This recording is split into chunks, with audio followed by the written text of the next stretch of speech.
ja a punt de començar la segona part de les sessions d'aquest matí. En esta segunda parte pasaremos de lo muy global a lo local. Y entonces entre lo local pues tocaremos, en principio, tenemos aquí a Chema Urquijo que nos hablará de las políticas de memoria histórica, luego vendrá Didier Guarro, pero bueno, ahora presentaremos a Chema. Chema, aparte de lo que dice el librito que tenéis, que dice que es exdirector de la Oficina de Atención a las Víctimas del Terrorismo del Gobierno Vasco y actualmente responsable de la Oficina de Memoria y Derechos Humanos del Ayuntamiento de Madrid. Bueno, Chema también es amigo nuestro, como es evidente. Chema, no sé si los que nos seguís más sabéis que damos anualmente el Memorial por la Paz, y en el año 2014 seguimos a Isabel Lassa, y Chema, si os acordáis, fue la persona que hizo la semblanza, y hemos tenido mucho contacto con él en relación con esto, y nos hemos visto mucho. Y ahora ya os ha explicado Nieves que habíamos tenido también ciertas historias con un ponente. Chema nos ha hecho el favor de, en muy poco tiempo, ponerse a nuestra disposición, pues para... Bueno, en realidad es un tema que conocerían, o sea que tampoco es que sea mucho mérito prepararlo rápido, pero realmente no sabía hace 2 meses que tenía que venir. Entonces, pues bueno, pues nos ha hecho el favor de, muy rápidamente, ponerse a nuestra disposición, y aquí estamos muy agradecidos. Y sin más, ya sabéis que siempre tengo la opinión de que lo que dicen los demás es bastante más interesante de lo que digo yo, que no son más que vaguedades, pero no entrará más a fondo en el tema. Pues nada, muchas gracias, y muchas gracias, Chema, por estar aquí, y ánimo. Muchas gracias, buen día. Resulta un poco paradójico, un poco chocante que venga un vasco a explicar la política de memoria del Ayuntamiento de Madrid. Pero bueno, esa es la realidad en este momento. Voy a explicar la política, voy a dar unas pinceladas sobre la política de memoria del Ayuntamiento de Madrid en el marco de un curso sobre seguridad, porque yo creo que conviene hacer una pequeña introducción con algunas obviedades, pero que son las que explican por qué una política de memoria tiene relación con el concepto de seguridad para una comunidad. Son algunas obviedades. Cualquier sociedad que ha vivido, que ha sufrido una experiencia traumática de violencia política sostenida en el tiempo, requiere después de iniciativas que tienen que ver con la reconciliación, con la convivencia, con la reconstrucción de relaciones sociales en definitiva. Todos ellos son elementos que normalmente se han vinculado a los derechos de las víctimas cuando ha habido violaciones de derechos humanos como consecuencia de esa violencia política. Se han vinculado a los derechos de las víctimas cuando se habla de verdad, justicia, reparación y garantías de no repetición. Y como un factor o como factores de estas garantías de no repetición, se habla siempre de estas iniciativas que tienden a reconstruir relaciones sociales, a promover la convivencia y a fomentar la reconciliación en estas sociedades que han sufrido heridas como consecuencia de esa violencia política sostenida en el tiempo que generó un trauma en la propia sociedad. Normalmente en ese tipo de sociedades es donde se han desarrollado, sobre todo en las últimas décadas, las políticas de memoria. En gran medida, estas políticas de memoria se han marcado como objetivos justamente el promover la convivencia y el promover la reconciliación. Y ello como medidas de garantía, que fomentaran la garantía de no repetición y por tanto que brindaran seguridad también a la comunidad. Una seguridad que podríamos calificar obviamente como de interna. En la medida en que se incrementa la cohesión social de esas comunidades que han sufrido esa violencia y por tanto se incrementa su seguridad en la medida en que se fortalece de cara al futuro.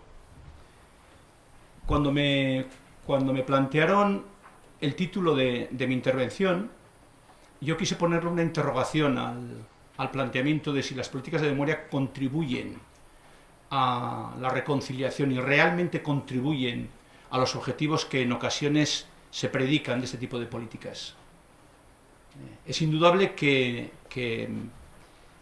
se predican este tipo de objetivos y la prueba más evidente de ello es la Ley 52/2007, que tiene un título que todo el mundo la conoce como la Ley de Memoria Histórica, pero que no, como sabéis, el título de la ley es la ley tal por la que se reconocen y amplían derechos y se establecen medidas en favor de quienes padecieron persecución o violencia durante la guerra civil y la dictadura. Este título de ley no se reproduce, es imposible reproducir, todo el mundo la conoce como la ley de memoria histórica, pero es el paradigma de la expresión concreta de cómo una política de memoria recogida en una ley o expresada en una ley persigue el objetivo que acabo de mencionar de la reconciliación fundamentalmente.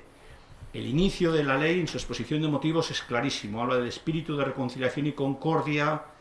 A continuación apunto simplemente diversos puntos a lo largo de la exposición de motivos donde se repite la misma idea: voluntad de reencuentro de los españoles, el modelo constitucional de convivencia, apelando de nuevo a su espíritu fundacional de concordia. La presente ley quiere contribuir a cerrar heridas todavía abiertas en los españoles, espíritu del reencuentro y de la concordia de la transición, fomentar la cohesión y solidaridad entre las diversas generaciones de españoles. Y por último, una expresión al final de la exposición de motivos que para mí es un poco la síntesis que recoge esta idea que estoy queriendo expresar ahora: fomentar los valores constitucionales y promover el conocimiento y la reflexión sobre nuestro pasado para evitar que se repitan situaciones de intolerancia y violación de derechos humanos como las entonces vividas, que es un poco lo que recoge lo que significa la garantía de no repetición. Sin embargo, yo creo que todos sabemos que el origen de esta ley ya fue polémico, se tramitó en medio de una fuerte polémica por parte del gobierno de Zapatero. Fue una ley que se quedó a medias, que satisfizo a un determinado sector solamente, que contó con la oposición muy belicosa de los sectores más conservadores del país y la insatisfacción de los sectores más progresistas que creían que había que ir más allá. Y luego en su aplicación también generó no poca polémica, porque realmente todas las cuestiones de memoria histórica generan en un país, después de 40 años de dictadura y después de un pacto de silencio en la transición, después de otros 30, 35 años, pues volvieron a generar una situación de polémica. La llegada al gobierno, estoy contando cosas que ya sabéis, la llegada al gobierno del PP vacía de contenido prácticamente la ley, y las numerosas administraciones públicas cuya responsabilidad de gobierno recae en el Partido Popular hacen dejación absoluta de las obligaciones que les impone esta ley y prácticamente queda en desuso o es inaplicada. Solamente tras la llegada en las últimas elecciones municipales de nuevos gobiernos en algunas comunidades autónomas y sobre todo en ayuntamientos es cuando se empieza a remover y a agitar las conciencias para resucitar iniciativas de aplicación de la ley e incluso de ir más allá de la ley, de reformar la ley, de ir más allá y de cubrir las deficiencias que ya se empezaba por parte de mucha gente a detectar en la propia ley, incluso antes de que se dejara de aplicar por parte del Partido Popular. Hay un nuevo resurgimiento en la demanda de aplicación de medidas de política de memoria, que son las que prácticamente pues, han dado lugar, insisto, a las iniciativas que se han llevado a cabo por parte de los ayuntamientos. Yo voy a explicar brevemente lo que se ha hecho en Madrid, que presenta unas características muy peculiares. Madrid, aparte de ser la capital del reino, la capital del Estado, o precisamente por serlo, tiene un simbolismo muy especial, muy particular. Lo que se hace en Madrid tiene una repercusión muy notable en el resto de España, a todos los efectos, para lo bueno y para lo malo. Madrid era una ciudad gobernada por la derecha durante más de 25 años, tanto en el ayuntamiento como en la comunidad. Por tanto, donde no se había desarrollado absolutamente nada la ley de memoria histórica y donde sí se había llevado a cabo una política de memoria que era la política del olvido, la continuidad de la política de la transición y, en definitiva, la continuidad de una política de no tocar, de no mover, de no remover los muertos y de no hacer absolutamente nada. Por tanto, estaba todo por hacer. Cuando llega el nuevo gobierno municipal de ahora Madrid, apoyado por el Partido Socialista, está todo por hacer. Es importante señalar que cuando ahora Madrid accede al gobierno, no hay en su programa electoral ni en su programa de gobierno no hay apenas una mención, hay una sola mención al tema de la memoria. La palabra memoria aparece una sola vez en todo en el programa electoral, y no es para referirse a cuestiones de memoria histórica, sino es algo relacionado más con cultura y con memoria de los barrios, una cosa como muy episódico, muy fugaz y muy relevante sobre todo de cara al conjunto del programa electoral. Y esto se traduce en el hecho de que cuando se articula el decreto de estructura del ayuntamiento no hay una atribución de competencias específicas para todo lo que tiene que ver con memoria histórica. No hay una previsión para desarrollar una política de memoria cuando empieza a gobernar el equipo de Manuela Carmena. El área de cultura, que es donde se sustancia todas las cuestiones que tienen que ver con los cambios del callejero, de los nombres de las calles y la colocación de placas y demás, eso se sustancia en el área de cultura, y es por eso por lo que, por una cuestión casi de inercia, se empiezan a desarrollar algún tipo de iniciativas y se empiezan a contactar con la Cátedra de Memoria Histórica de la Universidad Complutense de Madrid para que se empiecen a realizar estudios de revisión del callejero, precisamente. Bueno, no voy a entrar en detalles. En aquellos primeros meses se plantea un boceto de plan de memoria histórica que consiste básicamente en la revisión del callejero y en la retirada de vestigios, que es en definitiva un elemento central de la ley recogido en su artículo 15, en la ley de memoria histórica, en su artículo 15, y se genera una polémica porque se filtra a la prensa pues algunos nombres de calles, se habla de que se van a cambiar 200 calles de nombres franquistas, de tal y cual, luego se retira una placa sin haber llevado el procedimiento administrativo correspondiente, se tiene que volver a colocar, en fin, hay una polémica muy grande. Y en Madrid, no lo olvidemos, Madrid no es Barcelona, por ejemplo. En Barcelona el Partido Popular, que tiene 2 o 3 concejales de tropecientos que hay, en Madrid el Partido Popular es la primera fuerza política, la derecha sociológica es una fuerza muy importante, no es una derecha como puede ser incluso la periférica, es una derecha muy derecha, muy sólida, tiene las esencias, es la derecha genuina española. Los sectores más casposos del franquismo sociológico están ahí. No quiero decir que no identifico al PP con estos residuos sociológicos franquistas, pero los residuos sociológicos están allí, del franquismo están allí en Madrid. Y esto significa que la oposición a cualquier tipo de medidas de esta naturaleza pues es importante. Entonces, cuando se produjo este primer intento, esta iniciativa, la reacción fue de tal calibre que asustó realmente al equipo de gobierno. Entonces hubo una reacción de retraimiento, de giro de política, de retomar. No podemos permitirnos cometer errores en esta cuestión. Entonces lo que se hizo básicamente fue constituir un órgano que era el comisionado, que se llamó el Comisionado de Memoria Histórica, liderado apoyado por todos los grupos políticos. Es decir, lo que se dijo es: creemos un órgano de expertos que aborden todas las cuestiones relacionadas con la memoria histórica, que nos hagan propuestas al ayuntamiento en materia de memoria histórica sobre cómo aplicar la ley, y que esté compuesto por expertos designados previa consulta con los grupos políticos, que refleje ese órgano las diversas sensibilidades políticas del propio ayuntamiento. Es decir, hagamos algo desde el consenso. Entonces se creó este órgano, la alcaldesa designó a la presidenta, que era Paquita Sauquillo, una figura política de larga trayectoria en general en España, pero particularmente en Madrid, muy respetada en muchos ambientes, y luego se eligieron sus distintos miembros por parte de la propia presidenta. Fue la presidenta Paquita Sauquillo la que, tras consultas con los grupos políticos y tras recibir propuestas de los grupos políticos sobre nombres posibles de candidatos, conformó lo que fue el comisionado. Esto fue un órgano recibido muy mal, con uñas y dientes, por parte del movimiento asociativo, el movimiento memorialista, porque en primer lugar pues veían que había gente que tenía una trayectoria que ellos consideraban negacionista o antimemorialista, porque estaba representada la Iglesia, que entendían que no tenía ningún papel, porque no había ninguna representación de las asociaciones de víctimas. Había una serie de argumentos que plantearon la descalificación a priori de un órgano de estas características. Lo cierto es que para lo que sirvió es para calmar los ánimos levantiscos de la derecha, y se pudieron empezar a abordar cuestiones de aplicación de la ley de memoria histórica con una cierta tranquilidad y un cierto sosiego político-mediático, porque en definitiva los grandes medios de comunicación estaban de parte, digamos, de esta derecha sociológica que protestaba por lo que podía suponer una política revanchista y sectaria por parte de la izquierda en el gobierno.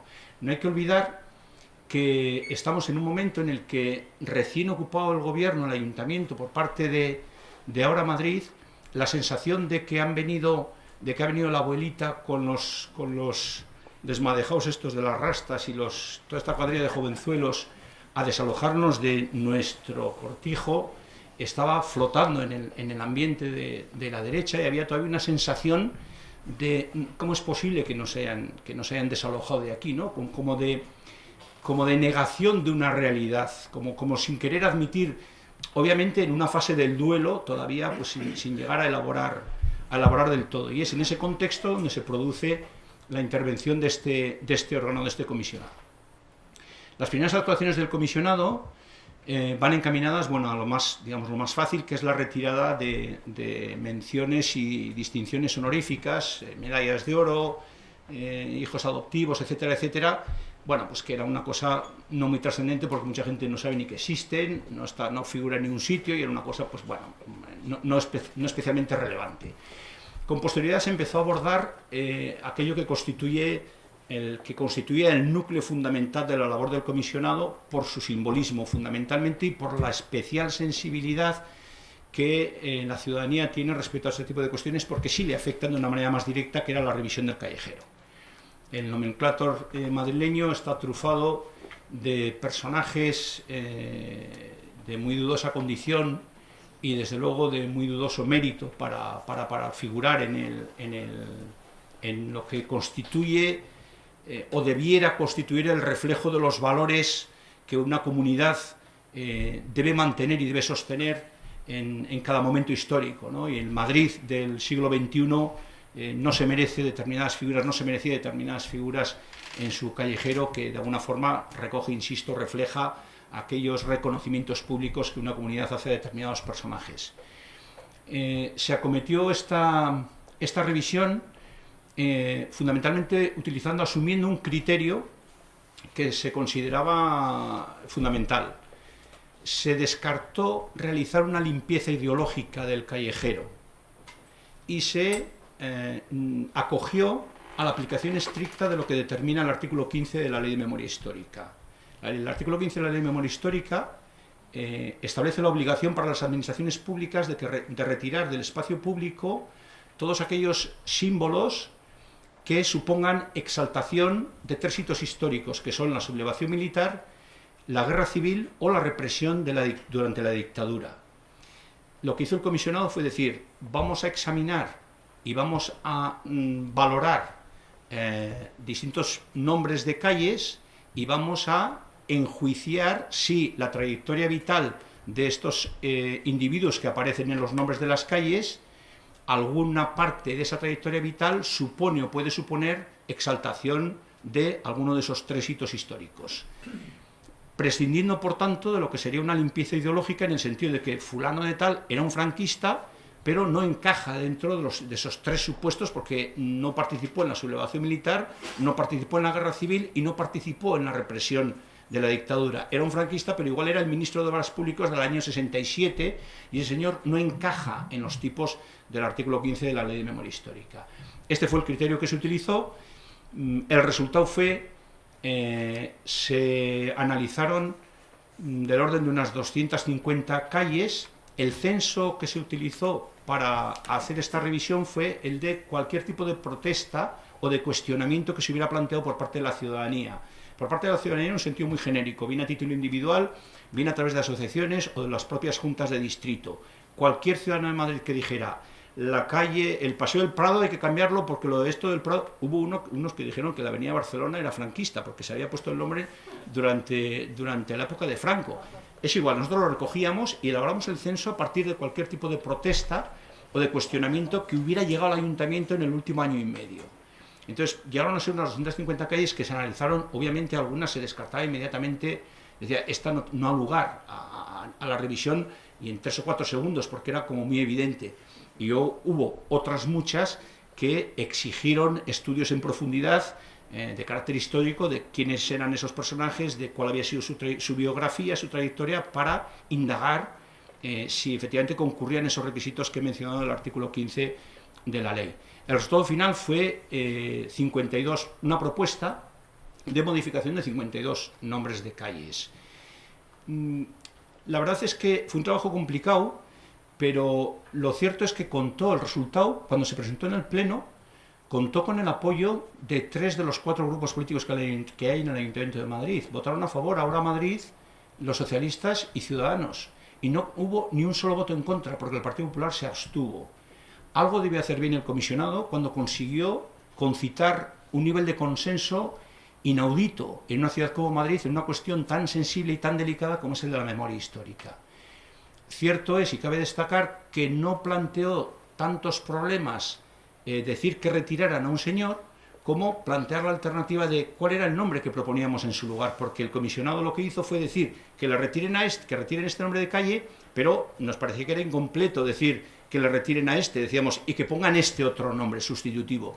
Y esto de proponer los nombres nuevos, esto era lo que realmente generó polémica, porque en el fondo todos llevamos un seleccionador dentro, y cuando se trata de hacer la selección que vamos a llevar al Mundial, pues cada uno lleva los jugadores que le gustan. Y entonces hay un follón tremendo, y esto es lo que nos ocurrió con la designación de nuevos nombres, que la gente decía, ¿por qué este y por qué el otro? Bueno, y van a decir, pusimos el nombre de Julián Zugazagoitia a una calle, y había gente que protestaba porque decía que cuando fuera a llamar a urgencias, ¿cómo iba a decir que su domicilio era, ¿cómo era? Julián Zugazagoitia, entonces les costaba decirlo de Zugazagoitia. Esto es una anécdota, pero que de alguna manera denota cómo, aparte de que la gente es muy reacia, muy reticente a cualquier tipo de cambio. Los cambios generan ansiedad en general, y esto de que yo toda mi vida he vivido en la calle General Asensio Cabanillas, me vais a cambiar el nombre de la calle y tal, y igual no sabía ni quién era Asensio Cabanillas, ¿no? Bueno, la realidad es que a mí me gusta subrayar la cuestión del consenso,